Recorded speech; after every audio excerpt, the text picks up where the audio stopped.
inflación en Argentina. Taller de formación marxista. Bueno, compañeras, compañeros, vamos a dar inicio ahora sí a este cuarto taller que organizamos de compañero de la caja. El primer taller fue sobre el desarrollo de fuerzas productivas, luego hicimos uno en torno al concepto de la deuda externa y el acuerdo con el Fondo Monetario Internacional, un tercero referido a qué es la clase obrera y ahora este cuarto en torno a qué es la inflación y cómo se explica la inflación en la Argentina. Queremos agradecer mucho al compañero Cristian Caracoche, que nuevamente está aquí presente para poder preparar, dictar, desarrollar este taller de debate, y a todos los compañeros que se han inscrito y que están aquí presentes. Somos más de 50 compañeros en estos momentos. Eh, Informamos que, bueno, que una vez que esté terminado de editar y todo, el video se ha subido a todas las redes sociales que disponemos, y ahí continuarán las discusiones. ¿Cómo funcionaremos? Bueno, Cristian desarrollará primero su exposición en torno al tema en cuestión, al tema de la inflación, y después de esto daremos lugar a las preguntas y los debates. Sugerimos que se hagan preguntas mediante el chat, cosas que se puedan después leer y ser respondidas de manera conjunta. Para la parte del debate, plantearemos intervenciones de no más de 4 minutos, puesto que alcanza para poder preguntar, repreguntar y hacer algún tipo de interacción respectiva. Como siempre, ratificamos el método de discusión que hemos establecido desde la caja hace ya más de un año, donde lo principal es el respeto entre los compañeros, teniendo en cuenta que somos todos compañeros marxistas, socialistas, revolucionarios. Entonces, tiene que primar, estamos todos de este lado de la lucha teórica, lucha de ideas, tienen que primar la buena voluntad, el compañerismo, el respeto entre los compañeros. Así que bueno, Cristian, te damos pie a vos para que inicies este taller en torno a la inflación, explicación marxista de la inflación. Bien. Bueno, como les decía, siempre un gusto ser convocado para estos encuentros, estas charlas. Estamos charlando hace tiempo con los compañeros de la caja, haciendo distintas talleres, distintas charlas, debates, y bueno, siempre un poco buscando esto, ¿no? El debate fraterno entre compañeros que en última instancia buscamos lo mismo. Podemos tener diferencias en cómo, pero en última instancia buscamos lo mismo y por lo tanto buscar ese respeto en los debates. El encuentro de hoy es un poco sobre qué es la inflación y particularmente en la Argentina. Obviamente, ¿por qué en la Argentina? Porque tanto la caja, yo vivimos acá, y además que en Argentina particularmente la inflación es un problema, ¿no? En el resto de países de Latinoamérica, sacando Venezuela, quizás no tanto, aunque no es que la inflación es cero, pero no tanto. Pero bueno, en Argentina es un problema muy, muy importante para la clase trabajadora. La idea un poco del taller es hacer una breve explicación de qué es la inflación en términos técnicos. Ahí no hay mucho de discusión política. Después hacer un correlato entre las explicaciones más generales que se dan de la inflación, por decirlo de alguna manera, en los manuales de economía, y las ideas y los protagonistas que retoman esas ideas acá en Argentina. Es decir, la cuestión de las explicaciones generales tiene que ver con, bueno, que quien lo vea en cualquier país pueda tener una breve idea de las grandes teorías explicativas y quienes están en Argentina podamos identificar, ponerle carita a las distintas explicaciones. Después, brindar una explicación integral, que es la explicación que yo he dado en su momento en mi libro, en la nota que imagino que a todos les llegó por medio del formulario de Google. Plantear un poco los problemas de la dinámica inflacionaria, particularmente en Argentina.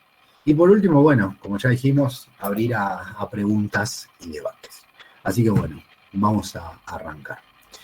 Primeramente, ¿qué es la inflación? Como definición general, es el aumento generalizado y sostenido en los precios de las mercancías durante un periodo. ¿Qué quiere decir generalizado? Que tiene que darse en la amplia mayoría de las mercancías, y sostenido es que tiene que mantenerse en el tiempo. Esto implica y esto es importante, que no es inflación cuando aumenta solo un precio, y tampoco es inflación cuando el aumento en los precios es limitado en el tiempo. Estas son cuestiones muy básicas, muy técnicas, pero que es importante comprenderlas, ¿no? No es inflación que un día el tomate por una mala cosecha suba de un día para el otro, sino que la inflación es que suban todos los precios y se sostengan en el tiempo. Que dentro de esa suba haya una suba del tomate es otra cosa, pero la suba del tomate por sí mismo no implica inflación. Una cuestión importante, que no es lo mismo tener precios elevados que tener procesos inflacionarios. Acá me estoy dando cuenta en este momento que dejé Perú y era Inglaterra, pero por ejemplo, y esto quiero que se entienda porque en estos días un estudiante me preguntó sobre por qué, me dijo que Argentina tiene inflación porque tiene poca productividad. Entonces con más productividad no tendría inflación. A ver, hay países que tienen precios elevados, por ejemplo Francia, uno va a Francia o a Inglaterra y un café siempre sale caro, pero uno va hoy y uno va dentro de 10 años y el café va a salir lo mismo. En Francia 4 euros, en Inglaterra 4 libras. Ahora, uno va a Argentina y ahí sí existe inflación. ¿Por qué? Porque uno va hoy y uno va dentro de 10 años a tomar el mismo café y hay una diferencia en el nivel de precios. Por lo tanto, es importante eso. En relación a esto que decíamos de la productividad, el planteo era que Argentina era inflacionaria porque tiene baja productividad, y ahí que quedó lo de Perú. Perú tiene baja productividad y sin embargo no es inflacionaria. Nada, es una cuestión al margen, pero que me la han planteado un par de veces en estas últimas semanas, no sé por qué, pero como que varios compañeros me han hecho ese planteo. Bueno, viendo qué es inflación, qué no es inflación, vamos a las principales explicaciones. Hoy en día, si se quiere, la explicación más popular, más popularizada, es la explicación monetarista. Básicamente, la explicación que hoy en día están llevando adelante los libertarios. Como vamos a ver, entre comillas, la ventaja de esta explicación es que es una explicación altamente simplista, y eso genera un golpe de efecto muy, muy importante, ¿no? O sea, es muy fácil de comunicarla y de explicarla. ¿Qué es lo que dice la explicación monetarista? Iván, ¿me decís si se ve ahí mi cursor? Sí, se ve el cursor. ¿Qué es lo que dice la explicación monetarista?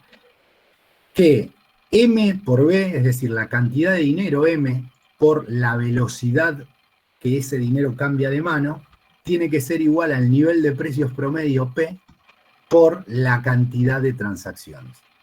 ¿Esto qué quiere decir a grandes rasgos? Que la cantidad de dinero tiene que cubrir la necesidad de dinero, por decirlo de alguna manera. A grandes rasgos, estoy tomándome algunas licencias académicas, ¿no?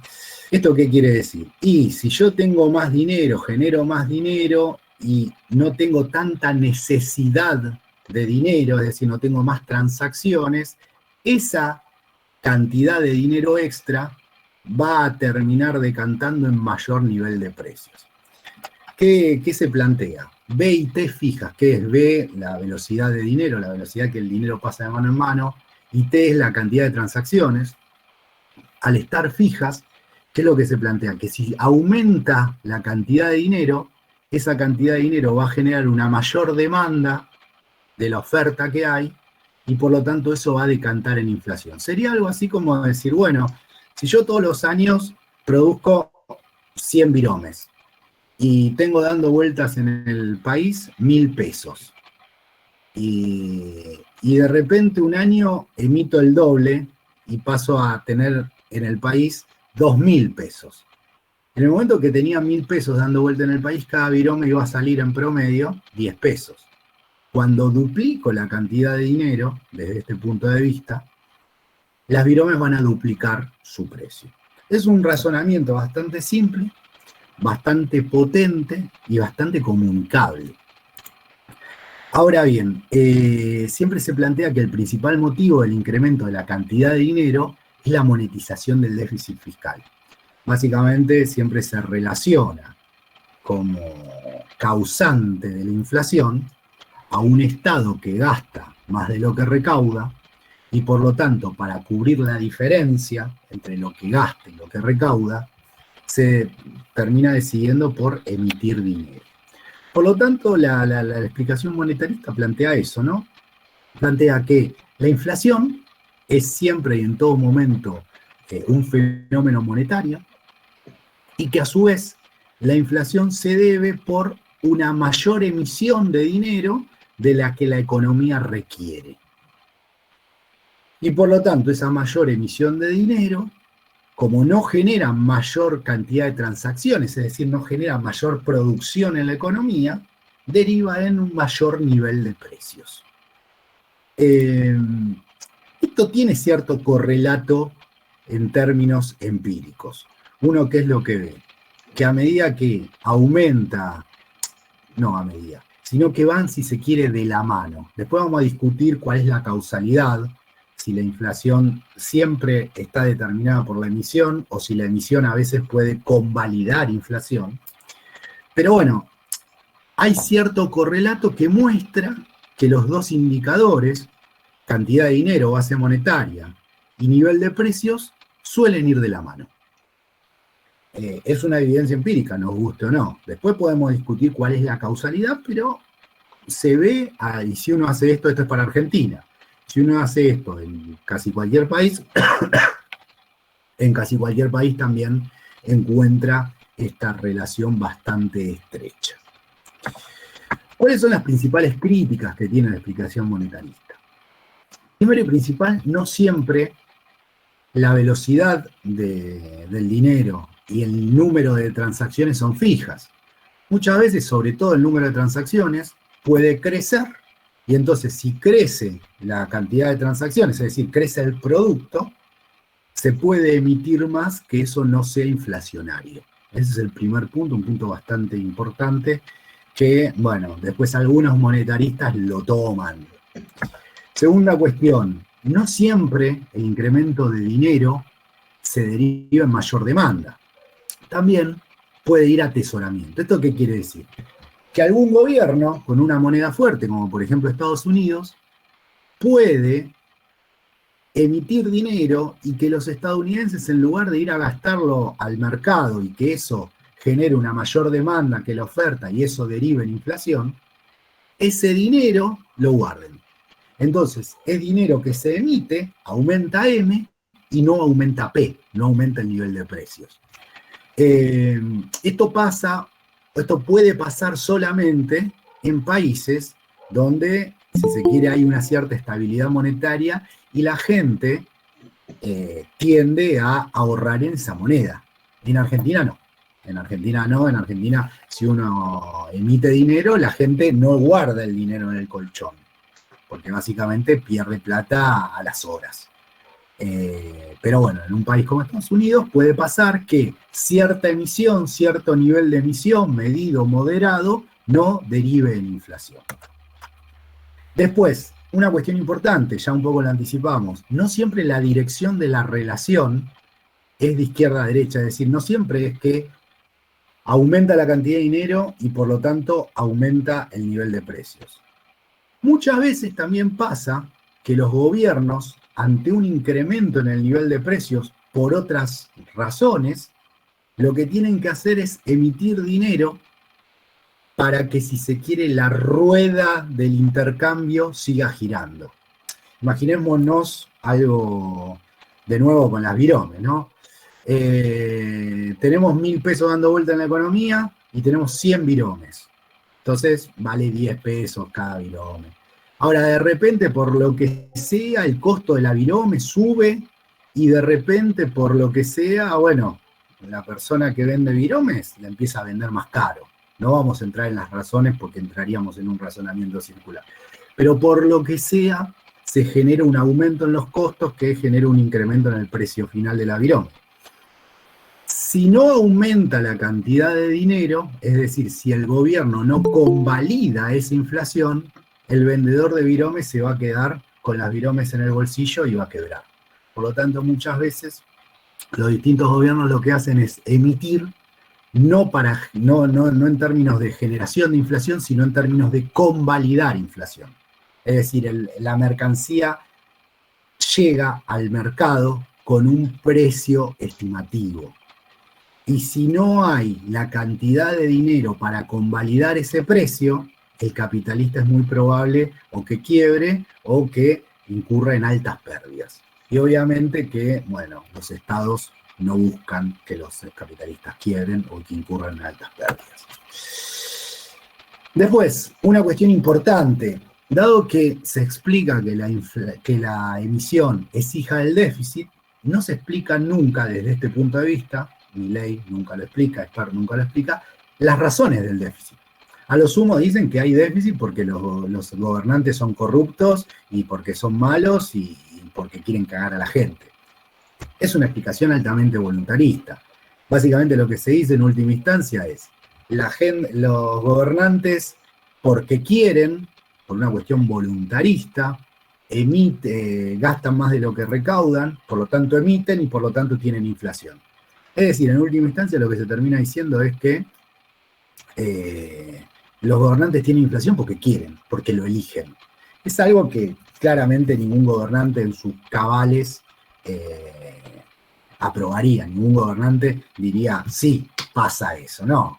Ningún gobernante quiere gobernar con inflación, siempre la inflación es nociva para su imagen política, por lo tanto, tomar esto como explicación simplemente es un problema. Después vamos a ver que, si bien esta teoría tiene ciertos elementos interesantes, bueno, tomarlo como lo están tomando los liberales es un problema. ¿Por qué? Porque supone que, bueno, que se explica meramente por la voluntad del gobernante. Y a su vez, la solución que plantea el liberalismo es simplemente gastar menos y emitir menos. También una solución altamente voluntarista, ¿no? Una solución que no tiene en cuenta las resistencias sociales, esos recortes, una explicación que no tiene en cuenta la historia, por ejemplo, lo que pasó con Ricardo López Murphy cuando quiso hacer esto, y demás, etcétera. Por lo tanto, bueno, es una solución que también es altamente voluntarista. No obstante, la simpleza que tiene esta explicación y la facilidad que se da supuestamente a la solución son elementos que llaman mucho la atención y que obviamente que popularizan esta explicación para hoy en día ser, si se quiere, la explicación más popularizada en los medios de Argentina al menos.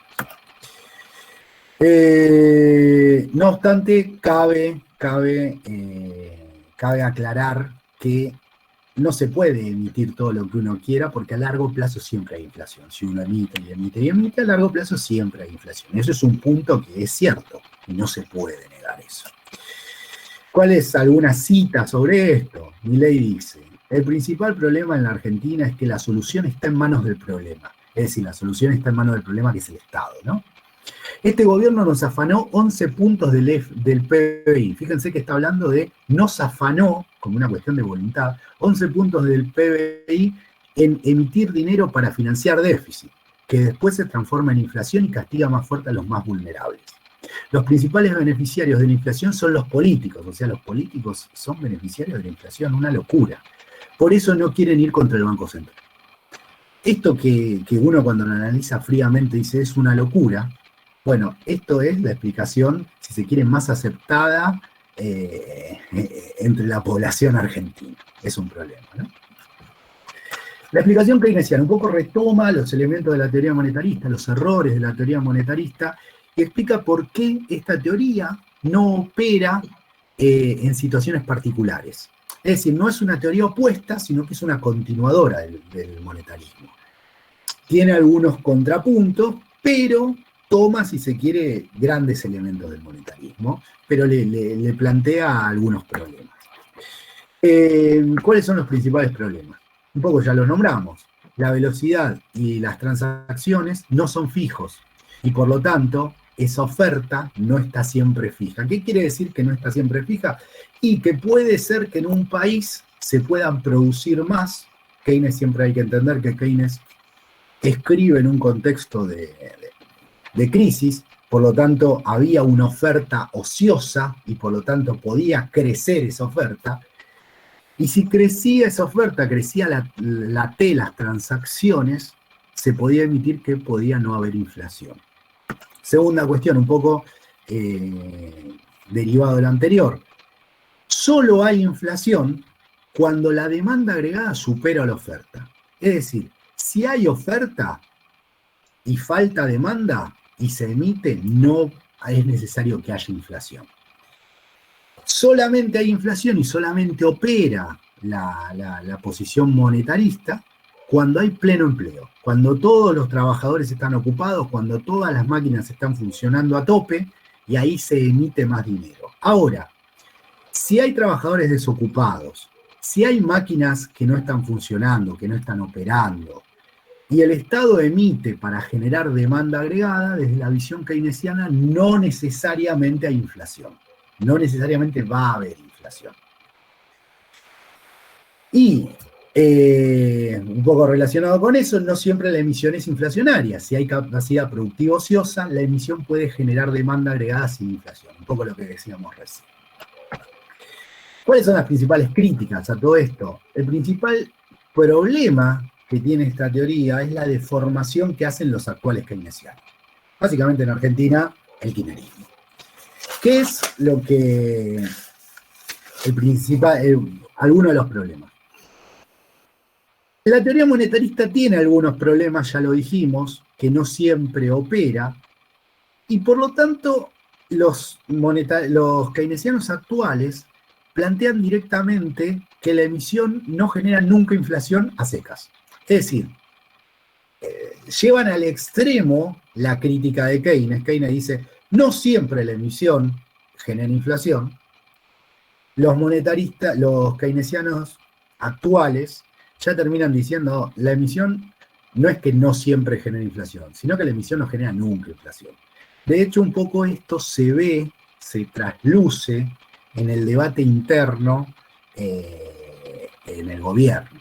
En el gobierno hoy en día hay un sector importante, el gobierno argentino, que plantea que hay que tener más déficit y emitir más, total, eso no va a ser problema, y hay otro sector, el sector de Guzmán, que dice, bueno, hay que cuidarse porque esto puede terminar en una crisis hiperinflacionaria. Bueno, si se quieren, los seguidores más rústicos del keynesianismo actual plantean esto, que la emisión no importa, no se genera inflación, dale para adelante. Segunda cuestión, Keynes, a diferencia de muchos de sus seguidores actuales, no plantea que se puede mantener eternamente el déficit fiscal. Los seguidores keynesianos de la actualidad, por ejemplo, me olvidé, se me fue el nombre de la chica que lo llamó mequetrefe y ocupa a Alberto Fernández, plantea que, bueno, no puede ser que haya pobreza y que haya superávit fiscal. No, tiene que haber déficit, y déficit, y déficit, y emitir, y emitir, y emitir. En este sentido, si se quiere, los planteos de Keynes eran mucho más cautos.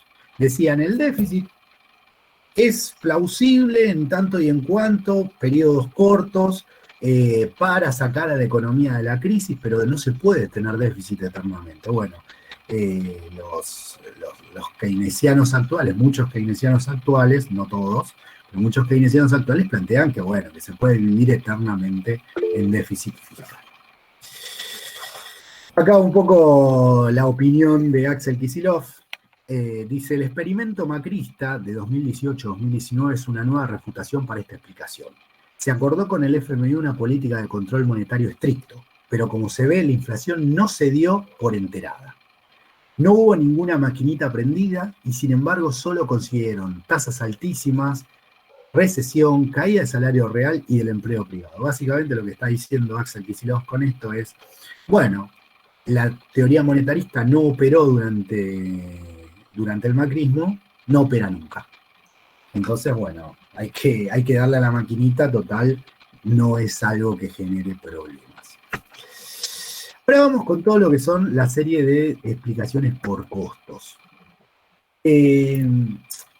Todas las explicaciones de la inflación por costos plantean que los empresarios trasladan incremento de costos hacia el precio final del bien. Es decir, a un empresario le sube algo de sus costos y bueno, aumenta de alguna u otra manera el precio de su bien final. ¿Para qué? Y para no caer en zona de pérdida y no quebrar. Y a su vez defender su nivel de rentabilidad. Hoy justamente me mandaron una captura de un chat de alguien que pedía una pizza y el pizzero le pedía disculpas porque tuvo que subir los precios y le explicaba, subió la mozzarella tanto a tanto, me subió esto tanto a tanto. Y claro, es un poco esto, la inflación por incremento de costos. Obviamente, ahora lo vamos a ver particularmente, pero el incremento de los costos tiene, dependiendo de la teoría, pero tiene en la realidad, tiene un límite. Uno no puede trasladar costos livianamente, ¿no? Porque en algún momento, inclusive los compradores dejan de comprar. O sea, no les alcanza para comprar la pizza y bueno, y amasan en la casa. Entonces, bueno, vamos a ver las limitaciones que tiene este traslado y las distintas interpretaciones. Bueno, de esta forma los empresarios defienden y o incrementan su rentabilidad, dependiendo de la teoría que vamos a ver. Principales críticas generales. Ahora vamos a ver las distintas explicaciones por costos, pero en términos generales, estas explicaciones en su mayoría solo explican, y ahora que lo leo dice explicaciones que explican, el mecanismo de difusión de la inflación pasada. Es decir, no explican por qué hubo inflación en el pasado, sino lo que explican es por qué esa inflación pasada se traslada al presente o al futuro. Por lo tanto, suelen ser, salvo alguna que vamos a ver, suelen ser explicaciones que son rengas en sí mismas, que por sí mismas no pueden explicar un proceso inflacionario, sino que tienen que explicar la base, la raíz de ese proceso inflacionario. Lo que hacen es explicar cómo ese proceso inflacionario se mantiene en el tiempo, se transmite, toma inercia, digamos. En función de lo anterior, no suelen explicar la razón original de la inflación, sino la manera que ésta se traslada entre sectores y se mantiene en el tiempo. Y en todos los casos, y esto es muy importante, y por eso hablábamos hace un rato de generar inflación con la emisión o convalidarlo, en todos los casos siempre se requiere, para que se dé esta inflación por costos, que la entidad monetaria convalide el incremento de los precios remarcados. ¿Qué quiere decir? Que bueno, que si suben los precios, de alguna u otra manera la entidad monetaria ponga la plata, emita la plata para que esos nuevos precios se convaliden. Porque si no hay plata en la calle, yo vendo más cara la virome y no me la va a comprar nadie porque no hay plata para comprar la virome. Por lo tanto, para que se dé efectivamente esta inflación, se tienen que convalidar estos incrementos por medio de la emisión. Bueno, vamos a ver los distintos tipos de explicaciones por costos. Está la explicación cambiaria, incremento de precios internacionales de los insumos, aumentos salariales o puja distributiva y incremento de precios domésticos o formadores de precios. Vamos a entrar en cada una y también haciendo el correlato datos y correlato local en Argentina. Primero, inflación cambiaria. ¿Qué es la inflación cambiaria? Básicamente, si se devalúa por lo que sea, y acá está lo que hablábamos hace un ratito, estas teorías por costos no explican la razón de la devaluación, sino que explican cómo se propaga esa devaluación. Si se genera una devaluación en Argentina o en cualquier país, van a tender a subir los precios de las mercancías transables. Es decir, ¿qué son las mercancías transables? Las que se importan y las que se exportan, o las que se pueden importar y las que se pueden exportar. A ver, supongamos, un celular hoy está 200 pesos. 200 pesos no, 300 dólares, supongamos. El dólar ronda los 200 pesos. Por lo tanto, un celular hoy ronda más o menos los 60.000 pesos, si no me equivoco. Sí. Si de repente el dólar sube, dije 200 suponiendo que el oficial es 200, ¿no? Si de repente el dólar sube al doble, el celular que se importa va a valer el doble en pesos. Es En dólares va a seguir valiendo lo mismo, pero en pesos va a valer el doble. Por lo tanto, es un insumo que se importa, es un insumo transable. Y después tenemos insumos que se exportan, que también son transables, como por ejemplo, no sé, la soja o la carne. En ese sentido también, el terrateniente que vende en el exterior va a recibir la misma cantidad de dólares, pero en pesos va a recibir el doble, digamos. Por lo tanto, acá para venderlo en el mercado local va a exigir también el doble. Supongamos, hoy en día, el kilo de carne, supongamos que no hay ninguna restricción y demás, etcétera, el kilo de carne, el kilo de asado está a 1.000 pesos, algo así como $5. Si de repente se da una devaluación, el tipo va a seguir vendiéndolo a $5 afuera, pero para vender el kilo de carne acá adentro no va a pedir 1.000 pesos, sino que va a pedir 2.000 pesos. Por lo tanto, cuando se genera una devaluación, aumentan todos los productos transables y obviamente los empresarios locales van a tender a buscar trasladar ese incremento de precios a la economía doméstica. Esto implica el traslado del incremento a los precios finales, obviamente. El traslado solo explicaría el incremento en los precios de aquellos bienes con componentes transables. Se supone que no se explicaría, por ejemplo, no sé, los honorarios de un masajista que no tiene componentes transables. Se supone, ¿no? O un profesor de deporte, de boxeo, y no tendría que trasladarlo. No obstante, a la larga termina subiendo sus precios por una cuestión de inflación generalizada. ¿Cuáles son las críticas particulares? Bueno, primero que no en todos los países las dinámicas ante la inflación son iguales.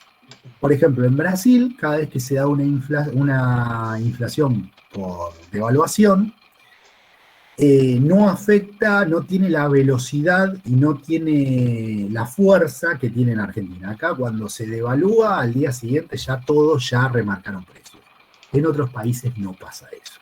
En Colombia, por ejemplo, no hace mucho hubo una devaluación y el índice de precios varió, pero no varió a niveles estrambóticos. Acá en Argentina, donde cuando hay una devaluación, el índice de precios pega un salto rapidísimo y muy fuerte. Segunda cuestión. Normalmente los procesos inflacionarios suelen desembocar en devaluaciones. Es decir, si hay inflación y no hay devaluación, eso genera algo que se llama atraso cambiario. ¿Qué es el atraso cambiario? Es que Argentina, en este caso, se vuelve cara en dólares, por decirlo de alguna manera. También, tratando de explicarlo simplemente, le quita competitividad a los productos locales. Todo lo que viene afuera se viene más barato. ¿Por qué? Porque al haber un proceso inflacionario en Argentina, los precios de los bienes producidos acá van subiendo y si no hay una devaluación en el medio, los precios de los bienes importados se quedan en el lugar. Por lo tanto, suben el precio de los bienes locales y los importados se mantienen. En algún momento los precios locales llegan a un nivel que superan los bienes importados y por lo tanto no compra nadie los bienes locales. Un poco lo que pasó en los 90, ¿no? Todo lo que venía de afuera era mucho más barato, nadie compraba lo producido acá. No obstante, ese atraso cambiario a la larga los 90 generaron un 2001, un 2002, básicamente con la devaluación. ¿Esto qué implica? Que hay inflación, hay devaluación, hay inflación, hay devaluación. Uno no puede explicar la inflación meramente por la devaluación. ¿Por qué? Porque sería un perro que se muerde su propia cola. Hay que explicar la inflación en parte por la devaluación, pero también tiene que haber otros componentes porque si no de la nada no surge la inflación meramente por elementos cambiarios. Previamente al elemento cambiario, a la devaluación, tuvo que haber un proceso inflacionario. Y esta teoría de la inflación cambiaria no explica el proceso previo. Un poco esto que decía recién, no explica las razones propias de la devaluación original, es decir, no explica por qué hubo inflación antes y por qué esa inflación previa llevó a la devaluación. Y en la solución, también es una solución voluntarista. ¿Por qué? Porque lo que propone es que no hay que devaluar. Ahora bien, el mercado capitalista a veces exige una devaluación porque no hay moneda, no hay moneda extranjera, de repente todo el mundo sale a comprar dólares, no hay dólares, y el mismo mercado te genera una devaluación. Por lo tanto, suponer que uno puede frenar la inflación meramente con no devaluar es un problema. Uno lo que puede hacer, que eso gobierno tras gobierno lo han tratado de hacer, es utilizar el tipo de cambio, es decir, no devaluar como ancla inflacionaria. ¿Qué es ancla inflacionaria? Y bueno, banquemos la inflación tratando de que no se vaya a la mierda el dólar. Ahora bien, eso llega un momento donde, bueno, se va a la mierda el dólar por más que lo quieras agarrar. Entonces, es sostenible en el corto plazo. En el mediano y largo plazo es una solución ultra voluntarista que no se sostiene en el tiempo.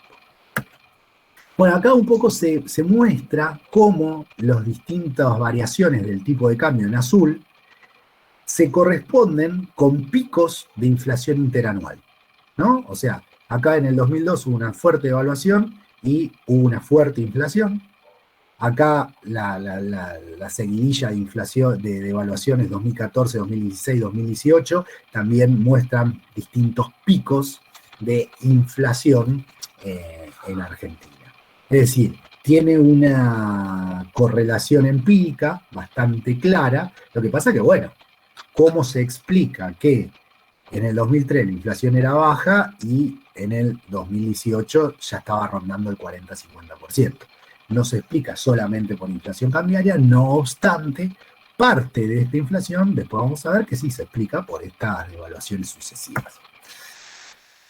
Bueno, acá Alfredo Zayat plantea, dice que en esta tarea resulta clave la coordinación entre tasa de interés, tipo de cambio e inflación. El gobierno quiere evitar un salto abrupto en el tipo de cambio oficial que acelere la inflación, al tiempo que quiere impedir su apreciación real, atraso cambiario. Básicamente, ¿qué es lo que está diciendo Zayat con esto? Es que el gobierno está usando, y sigue usando, el tipo de cambio como ancla inflacionaria. Está tratando de frenar un proceso devaluatorio. ¿Hasta cuándo lo va a poder lograr? No lo sé. Pero siempre hay tensiones o presiones al incremento de la cotización del dólar. ¿Qué pasa? Cuando se da esa devaluación, como ya vimos, se suele acelerar el proceso inflacionario. Por lo tanto, ningún gobierno, sobre todo en época electoral, le gusta, por decirlo de alguna manera, aceptar o abrir esos procesos devaluatorios. Si vemos acá, los tres procesos devaluatorios que se vieron en el gráfico son en años no electorales, 2014, 2016, 2018.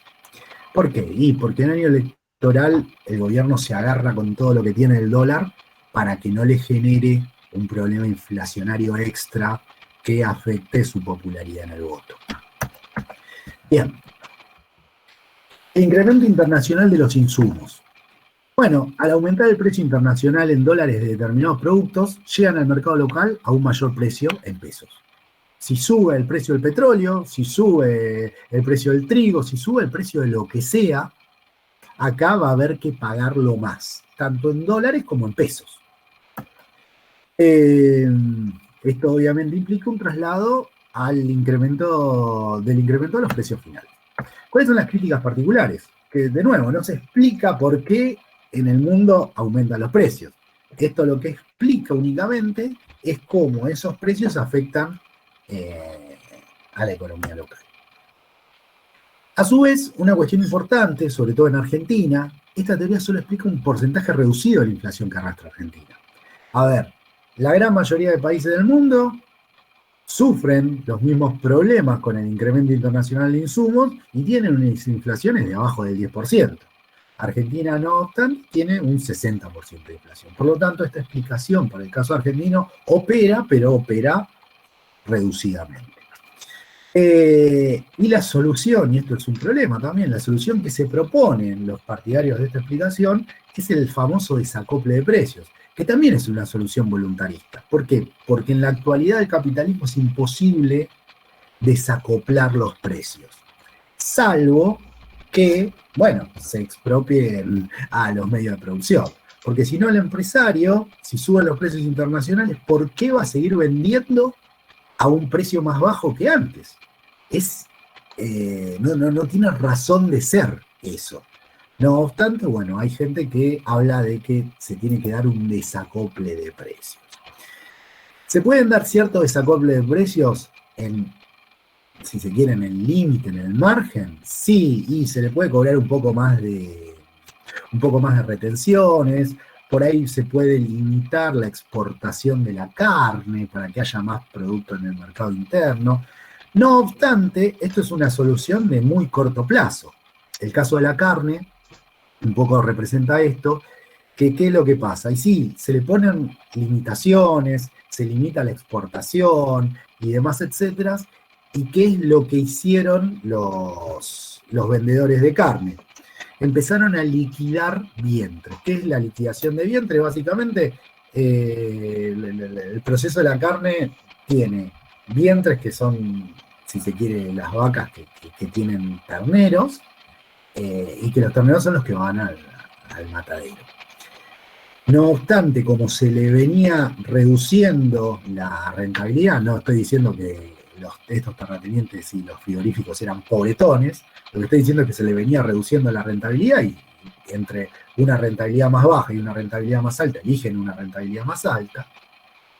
Lo que empezaron a hacer es liquidar los vientres porque total empezaron a dejar de producir carne. Entonces esto trae un problema a mediano plazo. ¿Por qué? Y porque por ahí en el corto plazo hay más oferta porque no se la deja exportar, pero en el largo plazo va a haber menos oferta de carne. Desgraciadamente así funciona el mercado capitalista, así es la lógica de la ganancia. Esto no quiere decir que yo la esté legitimando, esto quiere decir que así funciona. Queda en nosotros en algún momento expropiar los medios de producción y romper con esa lógica de la ganancia. Bueno, también una cita de Zayat: si suben los precios del trigo, maíz, girasol, soja y carnes en el mercado internacional, ese incremento se traslada a los precios locales, siendo así un impulsor de la inflación doméstica. Esta inflación importada adquiere mayor intensidad porque la economía argentina exporta los mismos productos que integran la canasta de alimentos básicos de consumo de las familias. Además, la dieta en Argentina es más variada y compleja que la existente en otros países de la región. Un poco acá, Zayat, si bien no dice toda la inflación argentina es por incremento en los precios internacionales, le da un peso bastante importante. ¿Es importante? Sí. Ahora, ¿cuánto explica? Y el 60% no debe explicar más de un 6-7%. Bueno, incremento salarial o puja distributiva. ¿Qué es lo que plantea? Plantea el traslado del aumento de los salarios a los precios finales. Básicamente es el empresario acepta en paritarias un aumento salarial, se da vuelta y remarca en el mostrador. Describe un comportamiento lógico en el empresario. Al trasladar los incrementos de los salarios, el empresario intenta mantener su nivel de rentabilidad. A diferencia del resto de las explicaciones por costos, esta explicación sí puede explicar el origen, su origen, en un cambio en las relaciones de fuerza. ¿Esto qué quiere decir? A ver, las anteriores simplemente explicaban la difusión de elementos previos inflacionarios. Ahora bien, la puja distributiva depende, entre muchas cosas, de las relaciones de fuerza. Si de repente hay un cambio en las relaciones de fuerza, puede aparecer por sí misma, por decirlo de alguna manera, la puja distributiva. A ver, si el 2001 implica en Argentina un cambio en las relaciones de fuerza. Por lo tanto, implica a la clase trabajadora argentina pararse desde otro lado para disputar el ingreso. Un cambio, una reducción en el ejército industrial de reserva, en la desocupación, implica un cambio en las relaciones de fuerza. Por lo tanto, implica que la clase trabajadora argentina pueda pararse desde otro lado para disputar el ingreso. Y por lo tanto, a partir de pararse desde otro lado y poder tener más exigencias salariales, puede aparecer esta puja distributiva. Es decir, es la única de estas teorías de costos que puede explicarse a sí misma, que puede explicar la inflación por sí misma. ¿Cuáles son las críticas particulares? Por un lado, no siempre se tienen en cuenta los límites del traslado a precios, es decir, la competencia. ¿Esto qué quiere decir? Hay sectores que tienen una inmensa capacidad de traslado a precios, y hay sectores que no la tienen. Esto tiene que ver con cuánta competencia enfrenta cada sector. Por ejemplo, el sector textil no tiene mucha capacidad de trasladar a precios el aumento salarial. ¿Por qué? Y porque tienen que competir con otros productores, más allá de las protecciones que hay en Argentina, no pueden trasladar libremente porque tiene una competencia bastante fuerte. Ahora, el sector bancario puede trasladar todo lo que quiera y por eso el sector bancario tiene el nivel salarial que tiene. Después hay otros sectores que al poder disputar renta, es decir, ganancia extraordinaria, también pueden hacerlo, como por ejemplo aceiteros.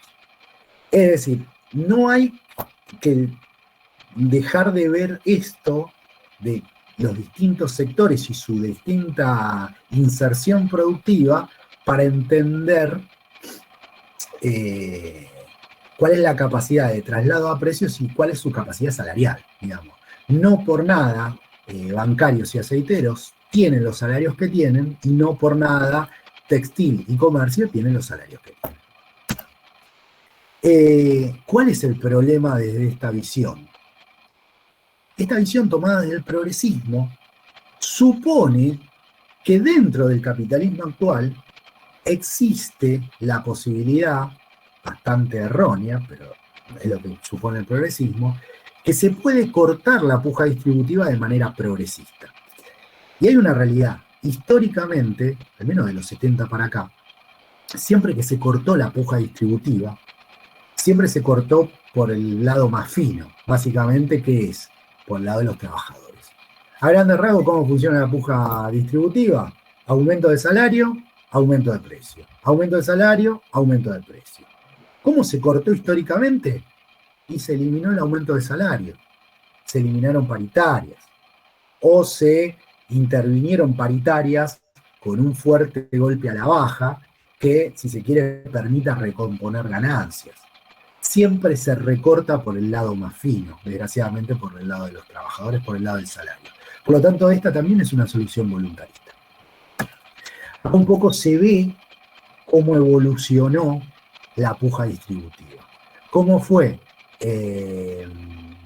la inflación, en azul, y cómo fue la variación de los salarios industriales. Es decir, ¿qué es lo que se ve? Que prácticamente hasta el 2013, los salarios industriales, después de la caída durísima del 2002, después de la caída durísima con una inflación del 40% y un aumento salarial del 3%, después de esa caída durísima, poco a poco fueron ganándole a la inflación. ¿Hasta dónde? Y más o menos hasta 2012, 2013. Después ahí hubo los años de las devaluaciones, esos años los salarios estuvieron por debajo, los años electorales los salarios estuvieron por encima. Una cita sobre esta explicación de Carlos Heller: mi postura es que los acuerdos de caballeros no alcanzan por sí solos para resolver el problema de fondo, que es la puja. El Estado debe estar detrás del cumplimiento regular y hacer uso de las herramientas que tiene a disposición, o creándolas si hiciera falta, para identificar y evitar sumas injustificadas y aplicar punitivos. Básicamente, ¿qué está diciendo Heller? Que el Estado puede cortar progresivamente esta puja distributiva. Algo que no pasó y algo que, al menos en estas relaciones de fuerza, donde la burguesía avanza y la clase trabajadora, como puede, se defiende, no va a pasar. Ahora, por último, incremento, tengo esta y la de formador de precios. Incremento de precios domésticos. ¿Qué dice esto? Que de alguna razón, por alguna razón, sube el precio de los precios domésticos y los empresarios toman esos costos y los trasladan. Un poco relacionada, muy parecida a la de los precios internacionales, pero supongamos que los precios son domésticos. Entonces, obviamente describe el comportamiento lógico del empresariado. Al trasladar el incremento de precios, el empresariado intenta mantener su nivel de rentabilidad. ¿Cuáles son las críticas particulares? Muy similares también a la de precios internacionales, que explica su dinámica de transmisión, pero no su origen inflacionario, y no siempre tiene en cuenta los límites de este traslado. Esto suele pasar un poco lo que les comentaba hace un rato sobre la pizzería. Y bueno, me subió la mozzarella, me subió esto, me subió el otro, tengo que subir el precio final. Tiene algo que ver, tiene una fuerte presencia empírica, donde se ve que el IPC de alimentos, en azul, más o menos acompaña el IPC de materias primas, de trigo y soja. Más o menos van de la mano. En algunos momentos un poquito más por arriba, en otros momentos un poquito más por abajo, pero tienen una coordinación en lo que son los incrementos. Por último, y esto hay que prestarle mucha atención, sobre todo de la izquierda, porque desgraciadamente es la teoría más difundida en el progresismo y en la izquierda, y es la teoría más disparatada en el progresismo y en la izquierda y en toda la economía. La teoría de los formadores de precios. La teoría de los formadores de precios, como digo, es la más difundida en el progresismo y en amplios sectores de la izquierda, y parte de señalar que los mercados se encuentran concentrados en la oferta, es decir, hay pocos oferentes. Y esto le da a los empresarios la capacidad de manejar los precios a su antojo. Este es el principal supuesto. Esta teoría de los formadores de precios cabe historizarlo un poco. Los primeros que si se quiere, hasta donde yo tengo registro, la empezaron a popularizar son los investigadores de Flaxo, del área de economía y tecnología de Flaxo. Particularmente Martín Shor y Palo Manzanelli. Estos investigadores planteaban que, bueno, las ramas más concentradas tenían la capacidad de aumentar los precios más y, bueno, crecían los precios mucho más que el resto de la economía. No obstante, en su momento hubo un debate que los invito a buscarlo, está en el blog de Rolando Astarita. Rolando Astarita las empezó a criticar y después le mandaron los datos y Rolando Astarita le demostró con sus mismos datos que esta teoría era un disparate. A partir de ahí, el sector de Flaxo un poco como que se desdijo de esto, o lo tomó como, bueno, sí, existe la inflación de formadores de precios, pero es secundario. No obstante, después de tirar la piedra, esa piedra se empezó a transformar en una bola de nieve que le empezaron a tomar todos los sectores kirchneristas y muchos sectores de izquierda. Es decir, los creadores de esta teoría se desentendieron, pero la bola empezó a girar y hoy en día es, si se quiere, la teoría explicativa más importante de la izquierda y en gran parte del progresismo, de la cual sus mismos creadores un poco, si bien dicen que hay cierta influencia, pero que es una influencia marginal, bueno, los seguidores, digamos que le dan mucha más importancia. Bueno, en esta lógica los empresarios especulan con los precios y por lo tanto manejan su nivel de rentabilidad, lo que le da obviamente ganancias extraordinarias. Esto está siempre muy ligado con que estos mismos empresarios, especuladores, malvados, también fugan sus ganancias. Ya ahí hay un problema en sí mismo porque justamente los empresarios que tienen ganancias extraordinarias no invierten, algo que no pasa en el capitalismo, ¿no? O sea, en el capitalismo los empresarios donde tienen ganancias suelen invertir más. Bueno, acá se daría lo contrario. Pero bueno, son distintas cuestiones técnicas que no van al caso. ¿Cuáles son las principales críticas? Esta crítica supone la ausencia de la competencia intercapitalista. Es decir, son todos monopolios, oligopolios y especuladores. Cada empresario sube el precio de todo lo que quiere y no tiene competencia. Es un problemón esto, porque esto no pasa en ningún país capitalista, ¿no?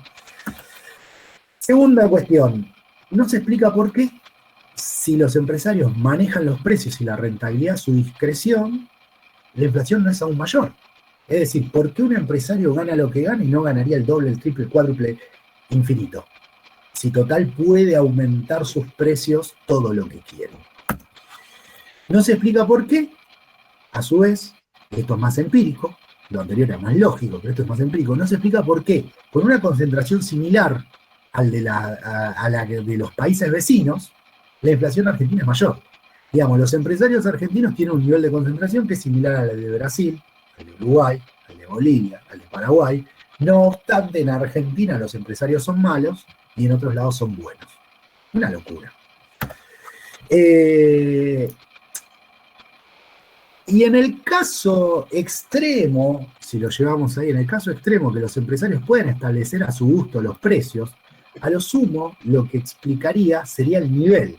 Es decir, justamente por qué en un determinado lugar los precios son más caros, pero no la evolución, por qué los precios suben todos los días.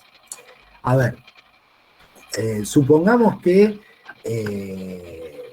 en un sector particular, bueno, no tienen competencia y entonces generan precios artificialmente altos.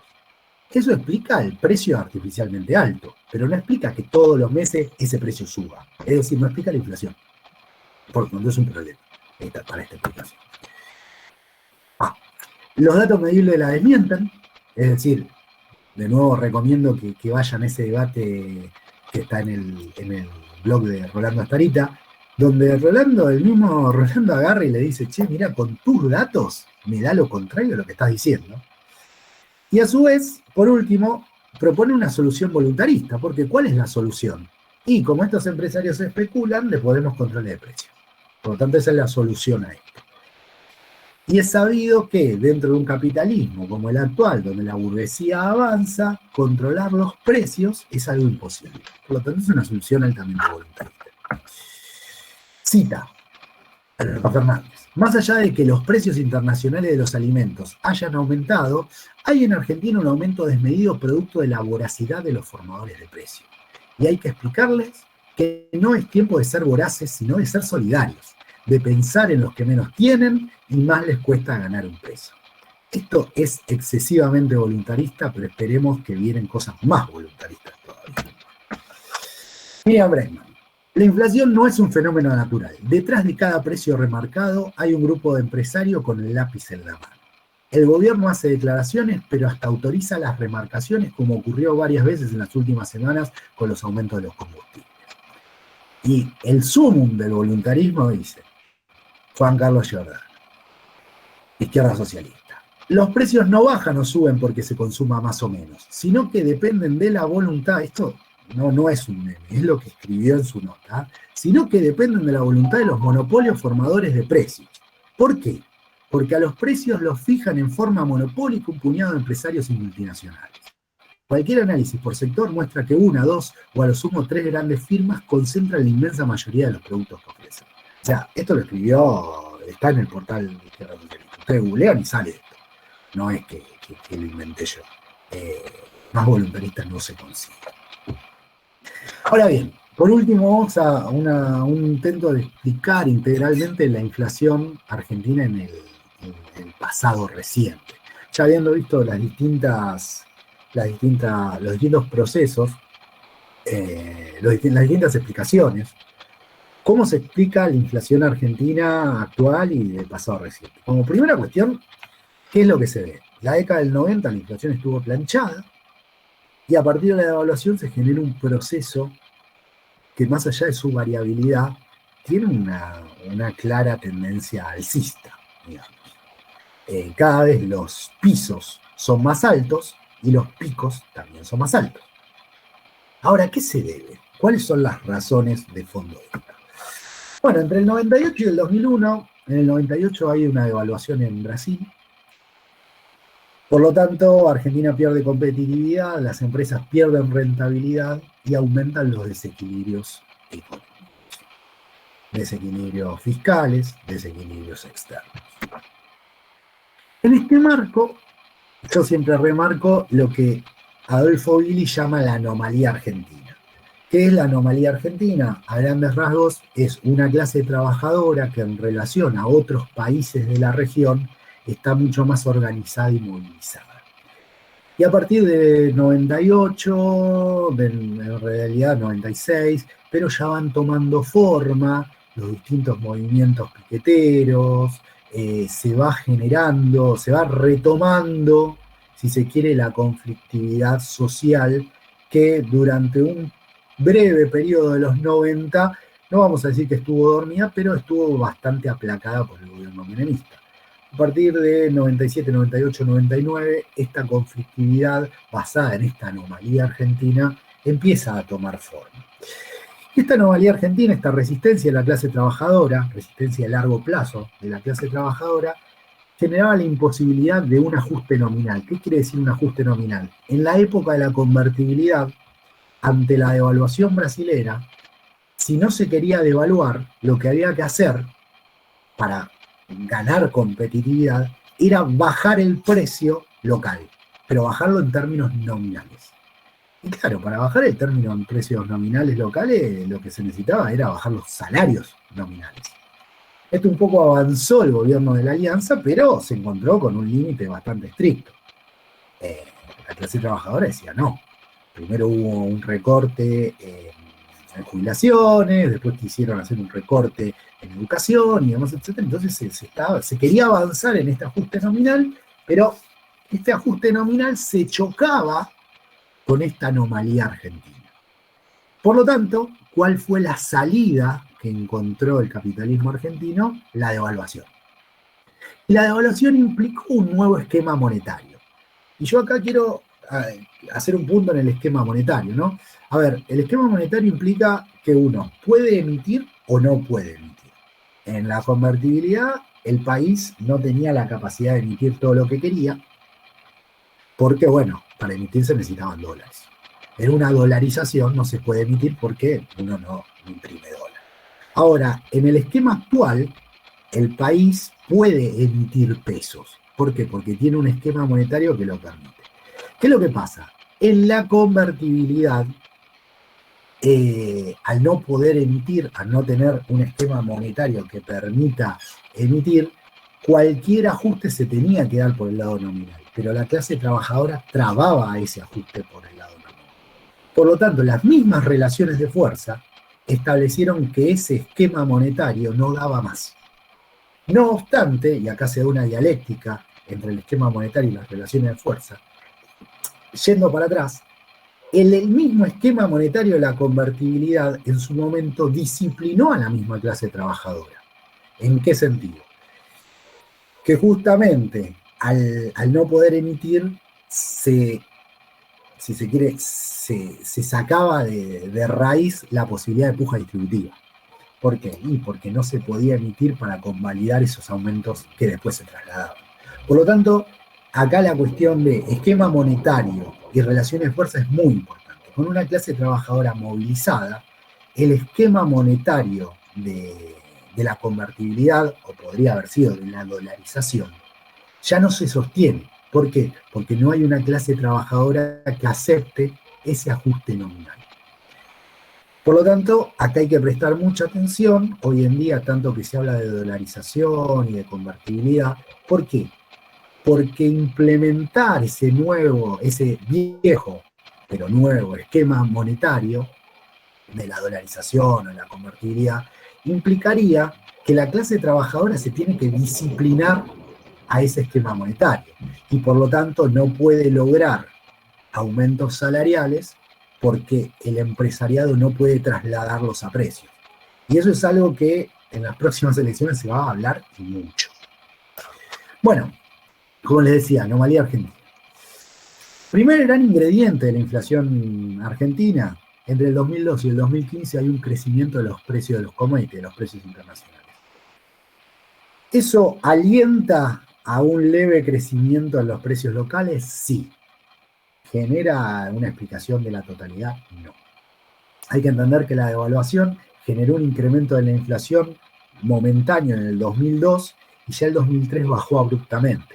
Pero bajó abruptamente ya con un colchón de crecimiento de precios internacionales importante. A su vez, dado que en el 2001 cambian esas relaciones de fuerza, a partir de 2004-2005 se activa de una manera bastante fuerte lo que es la puja distributiva. Esto yo en mi libro lo explico bastante, donde hubo un debate muy fuerte dentro del gobierno entre Néstor Kirchner y Roberto Lavagna. Roberto Lavagna decía, bueno, hay que frenar esta puja distributiva porque estamos perdiendo, si se quiere, las ventajas de la gran devaluación y la ganancia de competitividad. Néstor Kirchner, necesitado de votos, de simpatía social, decía, no, pero sí, o sea, ¿cómo se frenaba esa puja distributiva? Frenando paritarias. Néstor Kirchner decía, no, pero yo no quiero frenar paritarias porque si freno paritarias, yo subí con un esquema prestado de Duhalde, después no me vota nadie. Por lo tanto, bueno, ya sabemos quién ganó esa pulseada, quién se fue del gobierno y quién se quedó.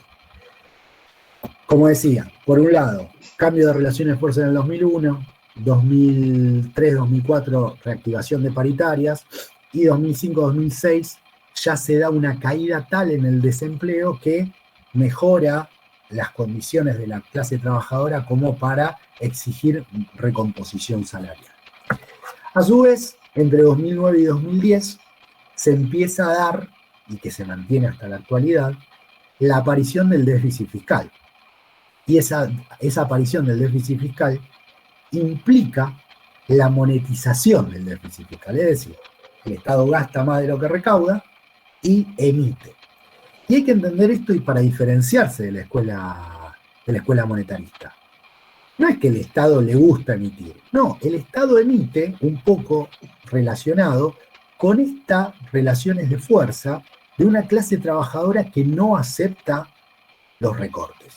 Es decir, si uno mira a nivel latinoamericano, la gran mayoría de países suelen tener déficits fiscales relativamente moderados, cuando no superávit. Y cuando uno mira, a su vez, suelen tener clases trabajadoras que los ajustes, si se quiere, los asumen, por decirlo de alguna manera, con una conflictividad bastante menor. Por ejemplo, en Brasil se generó una reforma previsional durísima que casi no tuvo resistencia. Acá, con la reforma previsional que implementó en su momento Macri, bueno, la clase trabajadora salió a la calle y frenó la triple reforma laboral, previsional y tributaria. Por lo tanto, bueno, este déficit fiscal hay que entenderlo no en términos voluntaristas, como lo plantea el liberalismo, sino que hay que entenderlo en términos de lucha de clases, de clase que resiste contra una clase que avanza en el ajuste. Y la clase trabajadora argentina, en términos de largo plazo, tiene esa anomalía, tiene esa capacidad, no solo de resistencia dentro de las fábricas, no solo de resistencia entre las fábricas con la comisión interna, no solo con los sindicatos por rama, sino también tiene una capacidad y una tradición de lucha callejera coordinada por ejemplo, los movimientos sociales. Uno va a cualquier país latinoamericano y no encuentra la cantidad de cortes y la cantidad de coordinación de desocupados que encontrará. Por lo tanto, la resistencia a los recortes fiscales es parte de esa anomalía argentina. Y por lo tanto, el déficit fiscal y la monetización es parte de esa misma anomalía argentina, o consecuencia de esa anomalía argentina. Y por último, a partir de 2012, empieza a aparecer también como ingrediente el aumento del tipo de cambio, es decir, las devaluaciones lentas, primero entre 2012 y 2014, lentas, graduales, y en 2014, primera devaluación fuerte, 2016, segunda devaluación fuerte, 2018, tercera devaluación fuerte, y así se va mezclando devaluaciones graduales con picos devaluatorios.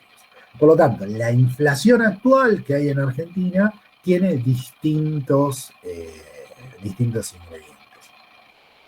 Como dije, puja distributiva, monetización de déficit fiscal y de inflación cambiaria. Ahora bien, de nuevo, ¿cuál es la anomalía que tiene una clase trabajadora que tiene capacidad de disputa y por lo tanto tiene capacidad que inclusive derrotada no se termina de derrotar del todo, es decir, no se pueden, por ejemplo, eliminar las paritarias, inclusive derrotada, no se puede derrotar del todo, en el sentido de que no se admite un recorte de fondo y mantenido en el tiempo. En ese sentido, la clase trabajadora argentina tiene su buena influencia en la resistencia a este ajuste. Ahora bien, ¿cuáles son los problemas de la dinámica inflacionaria? Y ya con esto terminamos. En el contexto actual, es decir, con relaciones favorables a la burguesía, la dinámica inflacionaria puede derivar en dos grandes escenarios, un punto intermedio. La espiralización de esta dinámica inflacionaria, hiperinflación, y un ajuste de shock, o un aterrizaje controlado. ¿Cuál es el problema? En estos dos escenarios, en cualquiera de los dos, lo que vamos a salir perdiendo es la clase trabajadora. ¿Por qué? Como decimos, requiere una devaluación que elimine el atraso cambiario. La devaluación implica caída de los ingresos de la clase trabajadora. Para cortar la puja distributiva, siempre implica caída salarial. Por lo tanto, implica empeoramiento de las condiciones de vida de la clase trabajadora. Y a su vez, para cerrar el déficit fiscal, se implica un recorte en el gasto público social. Por lo tanto, empeoramiento de las condiciones de vida de la clase trabajadora.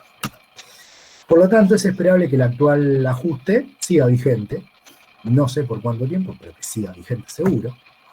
Y en este marco, y con esto termino, se hace necesaria una organización que no solo luche por reivindicaciones y por defender las condiciones de vida, sino que también que se propagandice la necesidad de superar el modo de producción capitalista. Porque en el modo de producción capitalista, al regir la lógica de la ganancia, siempre los que pagamos los platos rotos somos la clase trabajadora.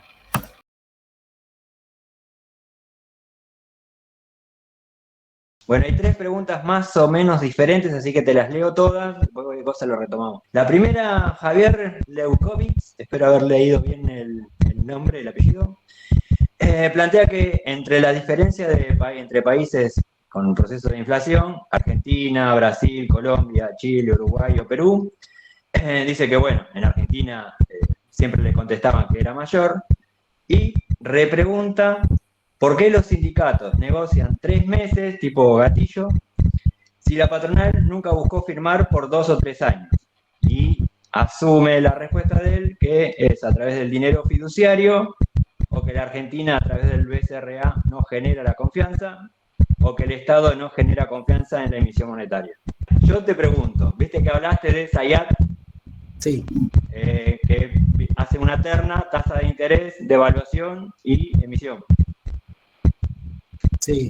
Bueno, esto de que aumentan las tasas de interés, ¿lo hacen para guardar guita en la calle y que no esté circulando para el mercado? Y Iván pregunta si puede ser que la teoría de los formadores de precios se desprende de la noción de imperialismo como los monopolios que controlan la economía, casi incluso violentando la ley del valor, al menos en territorio nacional.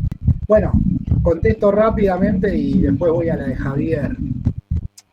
Sí, subir la tasa de interés lo que hace, en términos, si se quiere, monetaristas, es reducir la cantidad de dinero en la calle.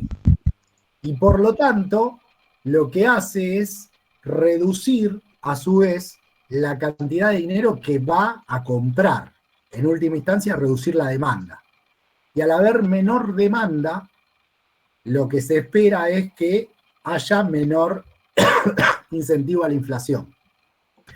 Esto, en términos de economistas, se lo denomina enfriar la economía. Básicamente es que la gente, en lugar de ir al kiosco o a la carnicería o a cualquier lado, deje la plata en el banco porque el banco le ofrece una buena tasa. Y entonces, si se quiere, lo que se hace es se enfría el mercado de carne, de golosinas y demás, etc. Aumentar la tasa de interés también influye y también se usa para lo que es enfriar el mercado cambiario. ¿Por qué? Porque mucha gente que por ahí a fin de mes le sobran 10 lucas, se va al dólar blue y se compra $50.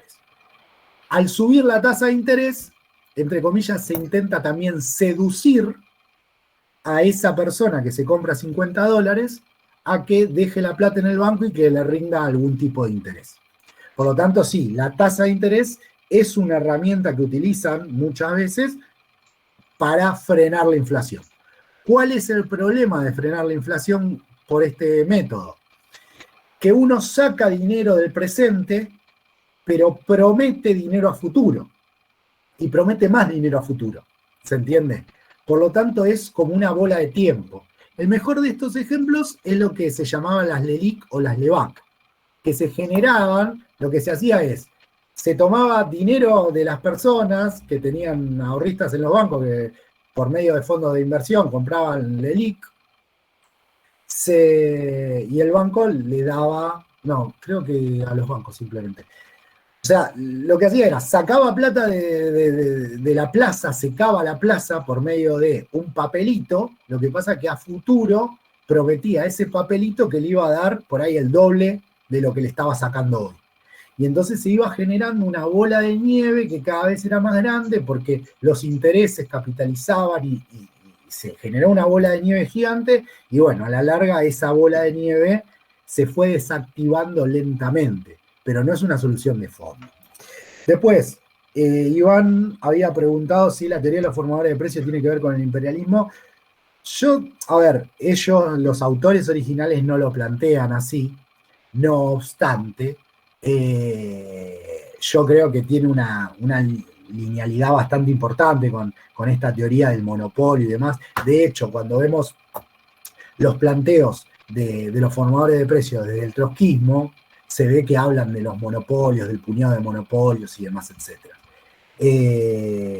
Creo que hay una línea bastante clara entre la teoría del imperialismo, porque además lo que es el área de Flaxo es, si se quiere, tiene como una línea hereditaria del peronismo de izquierda, por decirlo de alguna manera, que, bueno, tenía cierta cercanía con lo que es la FAP, con lo que es el peronismo de base, que tomaba mucho de la teoría del imperialismo. Y voy a leer la de Javier. Yo preguntaba cuál es la diferencia de Argentina con Brasil, Colombia, Chile, Uruguay, y me decían que acá hay una lucha de clases, entiendo, mayor que en otros países. Pero, ¿por qué si hoy los sindicatos negocian por 3 meses por inflación, por qué la patronal nunca buscó firmar por 2 o 3 años la paritaria? O sea, ahí se ve, por un lado, que el dinero es fiduciario y el problema de Argentina es que el BCRA no genera confianza y el Estado no genera confianza. A ver, hay una realidad. En Argentina, la capacidad que tiene la clase trabajadora es muy superior al del resto de países. Quizás Uruguay tiene mayor densidad, es el único país que tiene mayor densidad sindical, no obstante, el esquema de comisiones internas y el esquema de movimientos populares, movimientos sociales que tiene Argentina no lo tiene ningún otro país con su capacidad de movilización. Por lo tanto, la capacidad de disputa y de lucha que tiene la clase trabajadora argentina es, como dice Gili, es una anomalía a nivel regional. Cada vez es menos, esa anomalía se ve menos porque, bueno, con el tiempo y el desgaste, esa capacidad de lucha lentamente se va limando. Guste o no, es una realidad. Pero todavía sigue siendo una anomalía. Ahora, los sindicatos arreglan por 3 meses básicamente porque lo que no quieren, bajo ningún punto de vista, es quedar tan, si se quiere, tan al horno con la inflación. Hoy en día se puede esperar que por ahí, no sé, a 3 meses la inflación vuelva a pegar otro salto, porque hay una evaluación. Por lo tanto, los sindicatos, si bien estamos todos de acuerdo, son todos burócratas, entregan las luchas, la realidad es que los sindicatos no pueden permitir, dada cierta movilización que hay en las bases, una caída salarial tan fuerte. Permiten cierta caída salarial, un poquito, de a poquito, pero bueno, tienen que ponerle un poco de carpa porque si no se pierden esas posiciones burócratas. La burguesía siempre estuvo buscando y va a seguir buscando acordar paritarias largas, porque justamente el acordar paritarias largas implica cierta estabilidad y cierto orden, por decirlo de alguna manera, en la planificación burguesa. Pero bueno, en un plano inflacionario como el de Argentina, nadie le va a aceptar una paritaria larga. Por más que te digan que por 3 años te doy el 300%. Yo no sé qué sindicato, el tema es, sin ningún tipo de revisión paritaria, ningún sindicato le va a aceptar eso. ¿Por qué? Y porque no sabemos si el año que viene la inflación no va a ser 150%. No lo sabemos. Por lo tanto, nadie se anima a agarrar eso. Ariel Mourlas, acá Emanuel está preguntando qué va a pasar con la inflación en la dolarización que propone Milei. A ver, de darse esa dolarización, cosa de que yo la veo bastante difícil, pero supongamos en el caso de que se da esa dolarización, sí, la inflación va a bajar. El tema es cuáles son los costos de esa caída de la inflación. A ver, la dolarización vendría a ser como decir, bueno, me duele el dedo y viene Milei y me dice, bueno, yo te soluciono el problema del dolor del dedo, te corto la mano. Digamos, se genera consecuencias que obviamente que Milei no las está planteando, no las dice. Pero, si se quiere, la transición es durísima. Es realmente duro un proceso de dolarización, sobre todo porque en un primer momento, hasta que se acumulan dólares, que pueden pasar 10 años, los salarios en dólares argentinos serían de $50, $100. Está bien, no estamos tan lejos, digamos. Hoy en día un salario promedio está rondando los $400, $500. Pero bueno, una dolarización implicaría una caída rotunda del salario en términos de dólares, porque se necesitarían muchísimos dólares para cambiarlo por los pesos que hoy en día existen en la economía argentina. Y no existen esa cantidad de dólares, y la única manera que se me ocurre hoy en día que se pueden generar esos dólares es por medio de la deuda, más deuda todavía, ¿no? Hola, le dejo unas preguntas. Lo primero que dijo Cristian en su exposición es que entre inflación y aumento de la oferta monetaria hay correlación. Si uno mira el largo plazo, se contrasta y evidencia claramente. ¿Por qué no es causalidad? Hay que diferenciar el corto y el largo plazo. ¿Por qué no es causalidad? El tema es cuál es la causalidad. A ver, los gobiernos emiten, a ver, uno puede pensar la emisión como causa de la inflación, es decir, la orientación de izquierda a derecha en la ecuación monetarista, es decir, de M hacia P, o también la puede pensar que, bueno, que los gobiernos no emiten para generar inflación, sino que emiten para convalidar inflación. Por lo tanto, sería de derecha a izquierda. Como hay aumento de precios, los gobiernos, para que no quiebren empresas, lo que hacen, para que les puedan convalidar los consumidores esos aumentos de precios, es emiten dinero para que haya liquidez y se puedan vender esos productos. ¿Esto qué quiere decir? Que de una u otra manera, sea cual sea la correlación, siempre van juntas. Eso estamos de acuerdo. Justamente, correlación, ¿qué quiere decir? Que van juntas. Ahora, la causalidad no es lo mismo que correlación. Yo siempre doy un ejemplo bastante tonto. La gente que tiene problemas de la vista usa lentes. Ahora, ¿por qué ¿cuál es ¿hay una correlación? Sí, la gente que tiene problemas de vista usa lentes. Ahora, ¿cuál es la correlación? ¿Cuál es la causalidad? Porque tiene problemas de vista, usa lentes. Otra persona que no entiende cómo funciona podría decir, no, ¿sabes qué pasa? Que si te pones lentes te da problema de vista. Es decir, la causalidad se podría plantear, tomado de los pelos, se podría plantear al revés. Bueno, en este caso no hay una causalidad definida como la de los lentes y los problemas de la vista, sino que puede haber causalidad de ambos lados. Un gobierno puede emitir, a ver, estamos todos de acuerdo que el gobierno de Venezuela tiene un déficit gigante, bueno, ahora ya no tanto, ¿no? Y ahí la causalidad es de emisión hacia precios, estamos de acuerdo. Ahora bien, en procesos inflacionarios de bajo nivel, puede ser de precios hacia emisión, tranquilamente. No, bueno, yo no sé si... A ver, yo quería... Pero lo que pasa es que siempre escuché tantas veces voluntarista que me hizo ruido. Y me desvió, quizás yo, el tema de la inflación, sí, si bien obviamente la pregunta puede ser, y entonces, ¿no? Porque en este contexto no habría salida. O ajustar a la clase obrera como si los sueldos generaran inflación o nada. Porque o por lo menos yo tampoco que soy alguien que entiende al toque estas cosas, voy a ser sincero. Lo voy a tener que rever porque se me escapan cosas. Pero al margen, con el tema del voluntarismo, o de si los patrones son buenos o malos, y no hablo puntualmente en este caso justamente por mis fallas en entender bien el tema, pero sin irme muy lejos, Panama Papers. O sea, yo no digo si son buenos o malos, pero eso involucró a políticos de 76 países y a cientos de miles de empresas. Entonces, si es por cómo son, bien pueden ser, no digo malos, pero claramente con manejos ilegales de las cosas.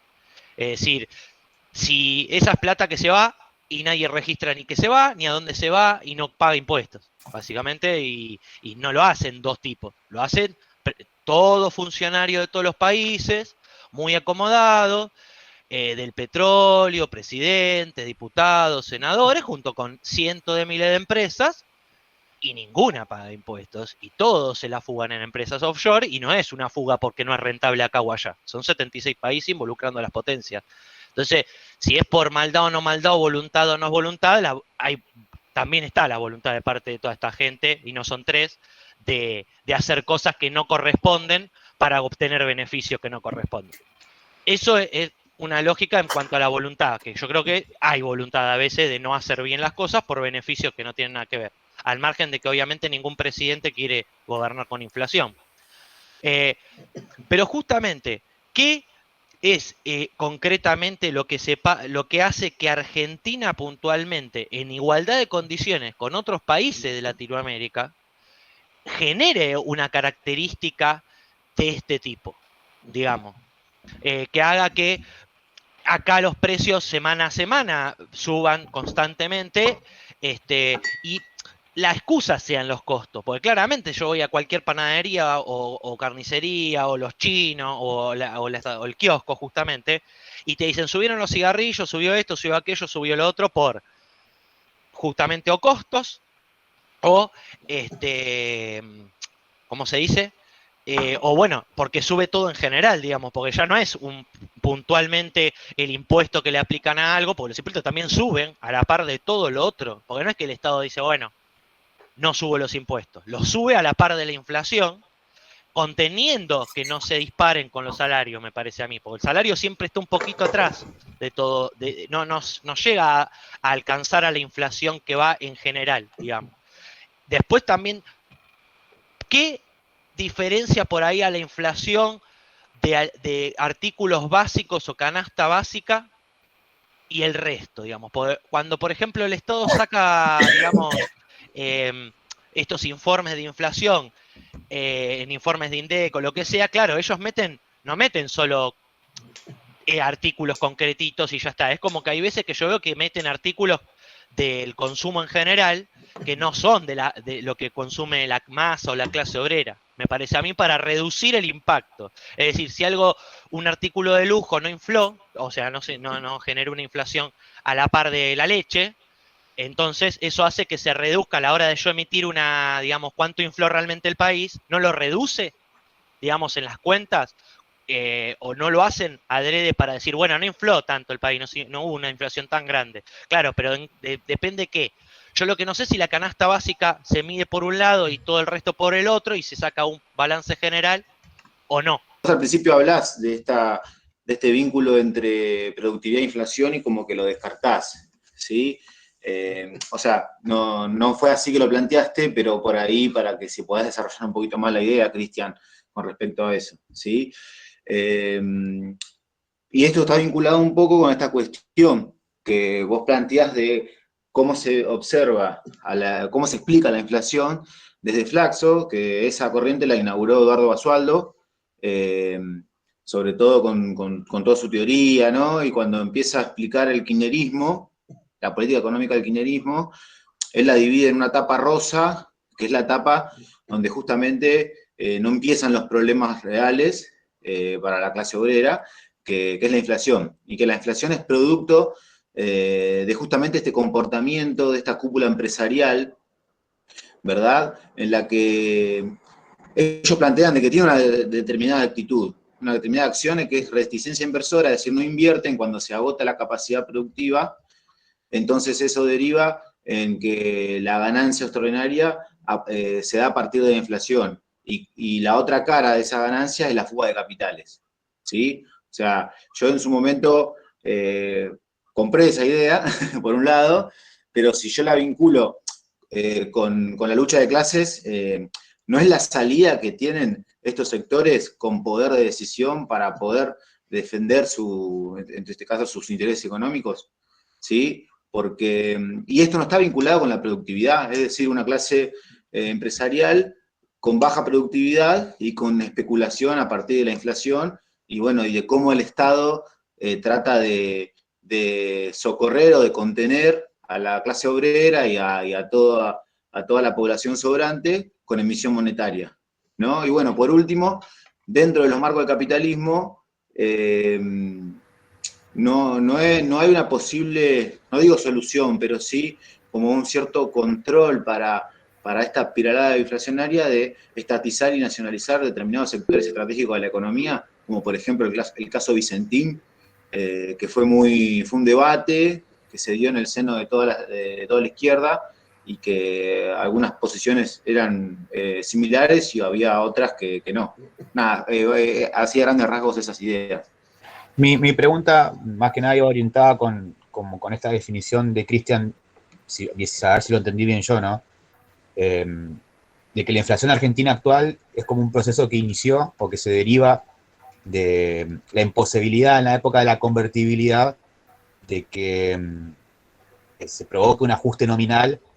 Y bueno, Cristian habló no me acuerdo el término, de particularidad argentina, como que la explicación sería que la Argentina tiene diferente a otros países de la región una capacidad en los trabajadores de organizarse y resistir los ajustes que no habría en otros lados. Por eso esto provocó que en Argentina, en la época de la convertibilidad, no se haya podido aplicar este ajuste nominal, y que la solución en la práctica, o sea, en la praxis, fue la inflación. Es decir, como no se pudieron reducir los salarios en la época que estábamos dolarizados, bueno, empezó a haber inflación. Y ese es el proceso que se abrió y que dura hasta la actualidad, 20 años después. Entonces mi pregunta es si es correcto esto, de que el actual proceso inflacionario es específicamente producto de la imposibilidad durante la convertibilidad de haber aplicado un ajuste sobre la clase trabajadora. ¿Qué salida habría el día de hoy? Es decir, ¿cuál sería el horizonte para...?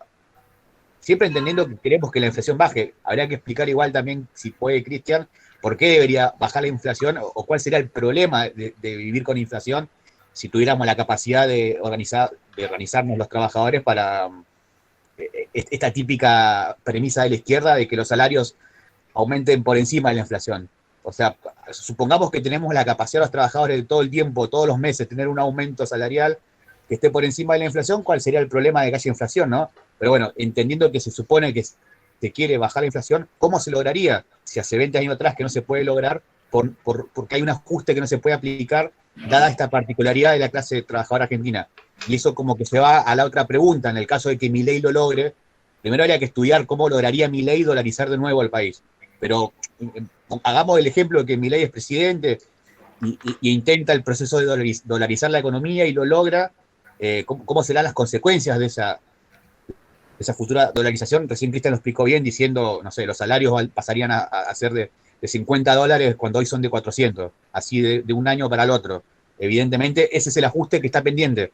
Hay un ajuste pendiente en Argentina que es lo que explica la inflación, ¿no? Eso es lo que yo entiendo. Entonces, ¿cómo se soluciona esa inflación en este actual contexto? Es decir, es como que quién va a ganar la pulseada, ¿no? Si va a haber el ajuste fenomenal que hace falta, o va a haber una salida intermedia, o va a haber la revolución socialista en Argentina impresa un proceso internacional de derrumbe del capitalismo. No lo sé.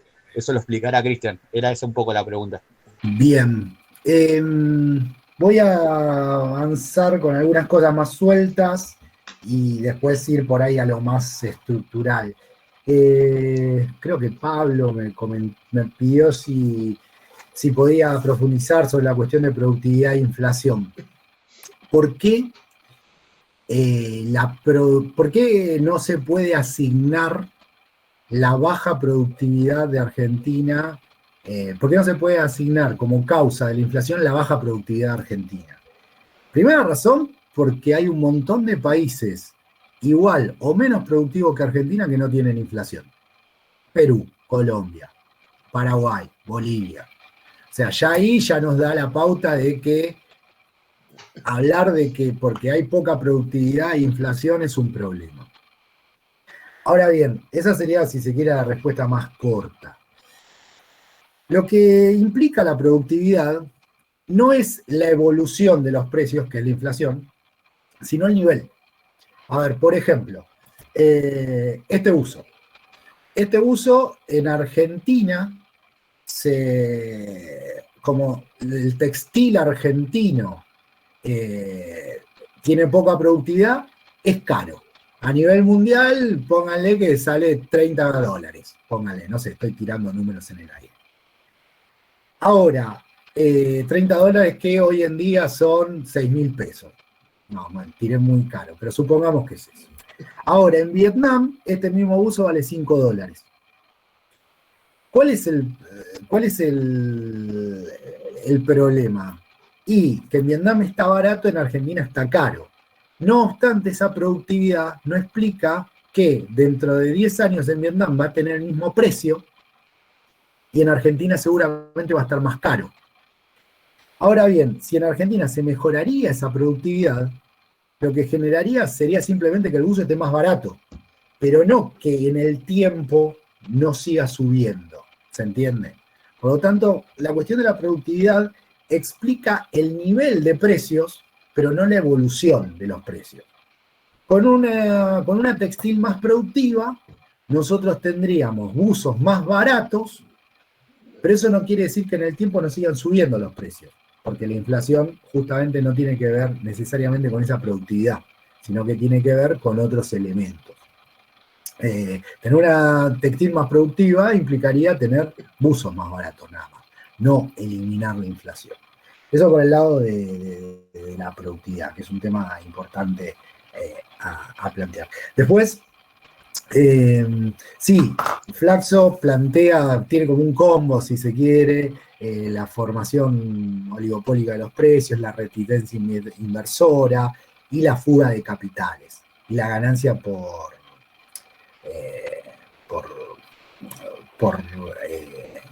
inflación. Ahora bien, en realidad, ¿qué es lo que hace que las empresas inviertan más o inviertan menos en un país? Una maldad, una reticencia inversora, una cuestión voluntarista de en este país no quiero invertir.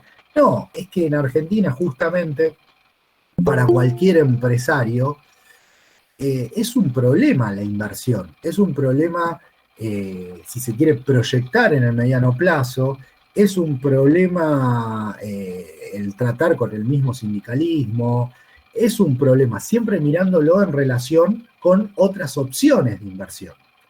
A ver, siempre yo hago el mismo planteo. Siempre hay que tratar de pensarse en los zapatos del empresario, que es quien, en última instancia, determina a dónde invierte y por qué invierte. Uno invertiría en un país donde no sabe cuánto va a salir el mes que viene sus insumos básicos. Uno invertiría en un país donde tiene un sindicalismo bastante movilizado y que te puede hacer un paro y parar la fábrica. Teniendo al lado un país donde sabes exactamente a cuánto va a estar dentro de un mes o 2 meses o 5 años los insumos básicos y donde los sindicalistas están recontra dóciles y te aceptan cualquier cosa. Y yo, si sería empresario, invierto en el país donde tengo mayor estabilidad y mejores niveles mejores condiciones de valorización. Por eso la supuesta reticencia inversora no es un comportamiento malvado de la cúpula, no, es lógica básica de la ganancia. Un empresario va a invertir, siempre tiene un abanico de destinos de inversión, y en función de eso elige, guste o no, nos guste o no a nosotros, que somos los trabajadores, ¿no? Elige dónde va a invertir. Acá en Argentina, por ejemplo, en el 98, Brasil devaluó. ¿Y qué hizo Firestone? Yo hablo de Firestone siempre porque justamente mi familia trabajaba en Firestone en ese momento. Y se llevó todo la producción de la planta de Lavallol, se la llevó a San Pablo. ¿Por qué? Y porque San Pablo tenía mejores condiciones de valorización. una clase trabajadora mucho más dócil, mucho más que aceptaba cualquier cosa, unos salarios mucho más bajos, y obviamente ahí no hay una cuestión voluntarista, no hay una cuestión de alguien malo que dice, los voy a cagar y los voy a dejar sin laburo a los argentinos. No, hay un empresario que se reproduce como empresario y busca condiciones de valorización mejores que en donde está. Y no hay que moralizar eso, que es lo que hace muchas veces, no sé si Flaxo particularmente, pero los seguidores de Flaxo, ¿no? Hablar de que son malvados fugadores seriales, no es una cuestión moral, no hay buenos y malos. Hay empresarios que tratan de reproducir su condición empresarial, que si no la reproducen como deben reproducirla, a la larga quiebran, y si quiebran, pasan a después tener que vender su fuerza de trabajo. Por lo tanto, son empresarios que tratan de reproducirse.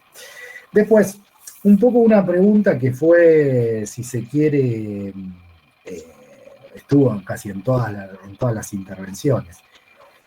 Si hay posibilidad de solucionar esto dentro de los límites del capitalismo. Bueno, hay que entender primero una cuestión general. Las relaciones de fuerza a nivel global muestran una burguesía en avance y una clase trabajadora que va para atrás. Más allá de elementos puntuales que podamos encontrar en tal país, que hay se dio la sindicalización de los Starbucks en Estados Unidos, cosas puntuales, la tendencia general lo que muestra es que es una burguesía que tiene relaciones de fuerza favorables y una clase trabajadora que en determinados países defiende más sus condiciones y en determinados países defiende menos. Pero no hace, en ningún lado está la ofensiva. En todos lados de la ofensiva está la burguesía, nos gusta. Entonces la burguesía, un poco con esta capacidad de moverse de país en país, va graficando lo que recomiendo mucho siempre el texto de Joaquín Hirsch, el Estado Nacional de Competencia. ¿Qué es eso? Y básicamente la burguesía va eligiendo en qué país me conviene invertir, y cada país, su personal político y mal o bien su clase trabajadora de una u otra manera, intenta seducir a que esa burguesía invierta en ese país. Por lo tanto, dentro de este capitalismo actual, yo no veo muchas posibilidades de una solución progresista a este problema inflacionario, al menos en Argentina. Yo lo que veo es que, bueno, se puede seguir resistiendo, un poco lo que comentaba Iván recién, se puede seguir resistiendo esta situación un largo tiempo. No obstante, ¿qué es lo que pasa? ¿Qué es lo que viene pasando y qué es lo que va a terminar pasando por definición? Y bueno, esa resistencia, si se quiere, en estas condiciones de vida estancadas y malas, va generando un desgaste en la resistencia. Y a la larga, bueno, a la larga se termina aceptando cualquier plan. Cada vez no es casual que cada vez más los planes, las propuestas a la Milei, cada vez tienen mayor aceptación. No es algo casual. No es algo casual que Menem tuvo que subir mintiendo, Macri tuvo que subir mintiendo, siempre diciendo que no iba a ajustar y bla, bla, bla. Y ya el mismo Macri y el mismo Milei están diciendo, no, si yo subo voy a hacer el ajuste. ¿Eso qué quiere decir? Y que en la clase trabajadora ya hay cierta permeabilidad de aceptar ese ajuste. Por lo tanto, ¿qué es lo que se puede esperar? Salvo que cambien las relaciones a nivel global, las relaciones de fuerza a nivel global, lo único que se puede esperar es que esto siga avanzando hasta que, bueno, que la clase trabajadora pierda la batalla, que se recorte gasto público, que se recorte en paritarias y que se corte esta larga inercia inflacionaria. Y desgraciadamente en estas condiciones del capitalismo, esta inercia inflacionaria se recorta, guste o no, por el lado más fino, que es la clase trabajadora. Es una cagada plantearlo. Y es de ahí las necesidades que tenemos, los que pensamos que hay que cambiar esto, de plantear la necesidad de superar al capitalismo. Porque si no lo superamos, solamente con luchismo y con resistencia, lo único que vamos a lograr es que cada vez las condiciones de vida sean peores. Una anécdota muy corta que quiero contar, que representa esto de pies a cabeza. Hace poco un amigo cuya compañera trabaja en DirecTV me contaba, me dice, no, lo que vos planteás en tu libro se dio en DirecTV, ¿qué es? Que DirecTV en toda Latinoamérica venía imponiendo a sus sectores administrativos la polivalencia. Básicamente, ¿qué es la polivalencia? Que mientras se cargan facturas, el administrativo también tiene que estar atendiendo a un cliente, a grandes rasgos. ¿Cuál era el único lugar donde no lo había podido imponer? Argentina, la anomalía argentina. ¿Qué es lo que empezó a hacer DirecTV? Porque, digamos, en DirecTV está SatSide, que no es un sindicato trotskista, pero es un sindicato bastante combativo. Cuestión, ¿dónde no lo podía imponer? En Argentina. ¿Qué hizo DirecTV? Empezó a tercerizar las cuestiones administrativas de Argentina en otros países. ¿Y qué terminó haciendo SatSide a la larga? Está en vías de aceptar la polivalencia. ¿Por qué? ¿Y por qué es eso o quedarte sin empleados, quedarte sin afiliados? Desgraciadamente el capital tiene esa capacidad increíble, increíble no, bastante creíble, pero tiene esa capacidad despiadada de imponerse. Y se impone, nos guste o no. Por eso es que nosotros lo que tenemos que tratar de romper es la lógica de la ganancia, superar el capitalismo. Si no lo hacemos, estamos en el horno y vamos a seguir así. Con la simple lucha no vamos a ir a ningún lado. Con la simple lucha. La lucha siempre es necesaria, pero si esa lucha siempre es necesaria no se acompaña de una propagandización y de establecer la necesidad de superar el capitalismo, estamos en el horno. Hasta acá yo. Yo quería hacer una pregunta a vos, Iván, o a Cristian, en lo que tiene que ver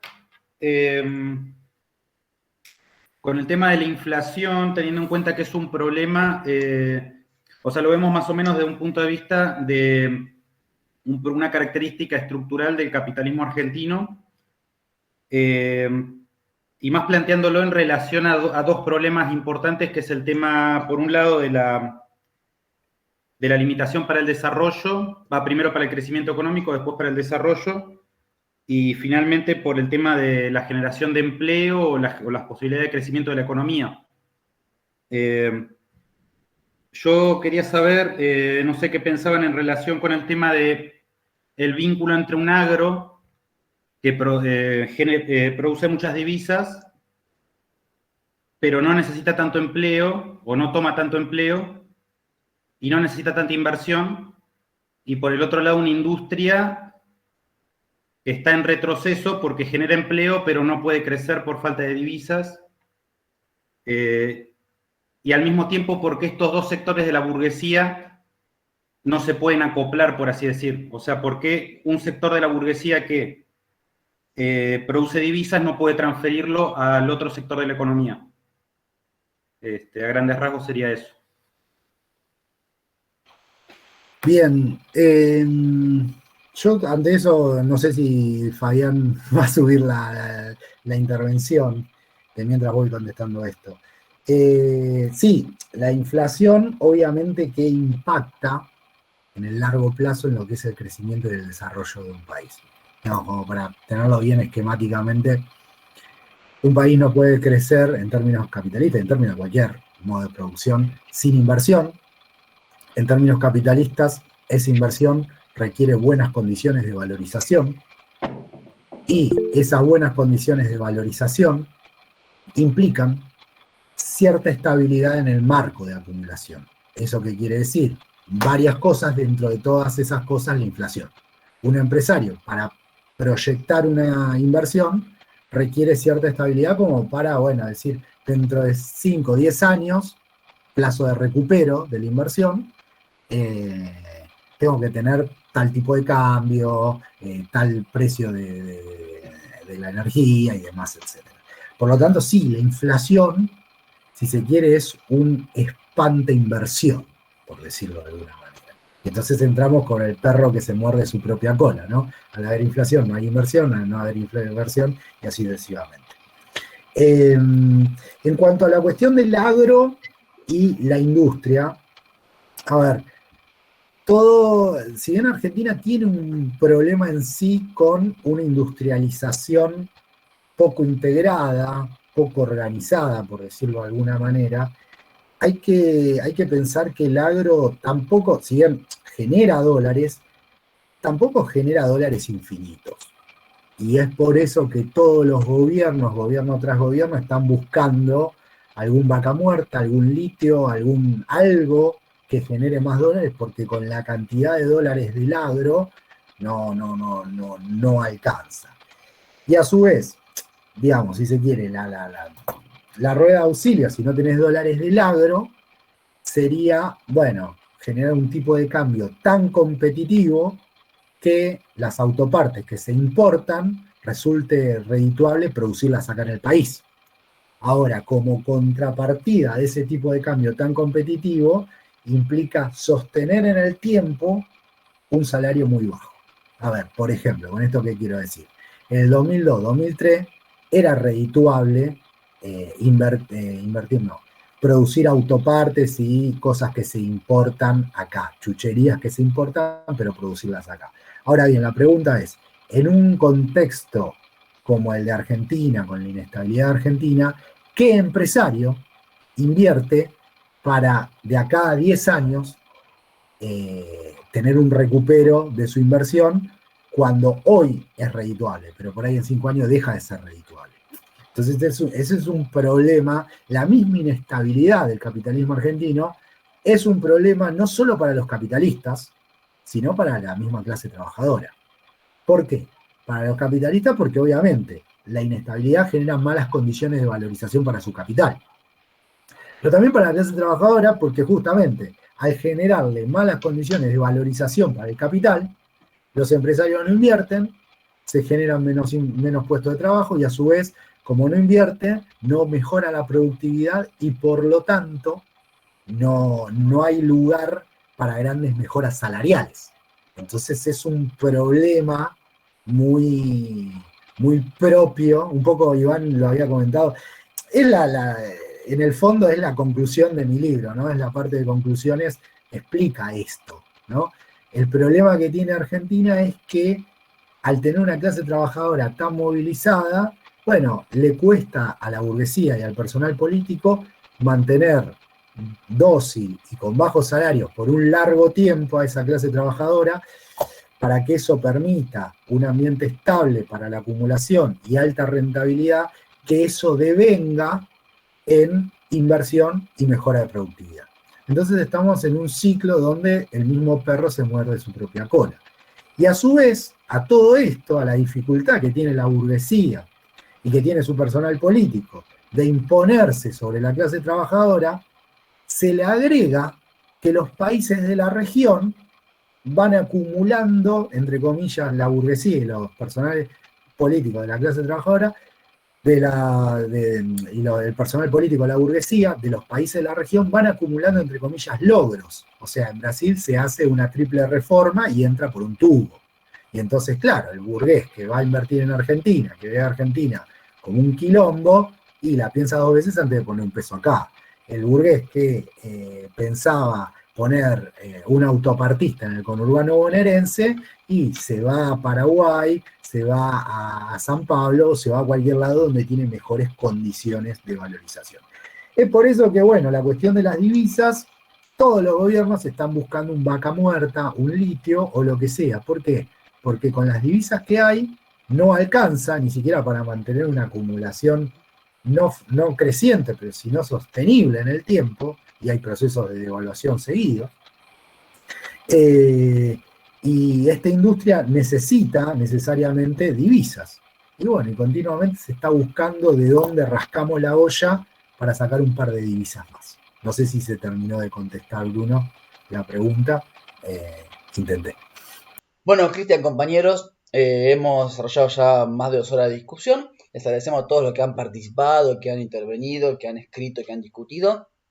Agradecemos también que han participado compañeros de otros países, lo cual muestra el desarrollo y la amplitud que está tomando el espacio que hemos formado. Invitamos a todos a entrar al grupo, ser parte del grupo de Debate de la Caja, si les interesa, un espacio abierto de discusión política entre activistas, militantes, socialistas, compañeros revolucionarios, a seguirnos en las redes sociales, a seguirnos aquí en en Instagram, en Twitter, en YouTube y también la página de Facebook, y a poder continuar con un debate abierto, fraterno entre compañeros, porque lo que está planteado es conformar una fuerza social revolucionaria, y eso requiere una discusión política y teórica muy detallada entre el conjunto de los compañeros. Muchas gracias y nos vemos la próxima.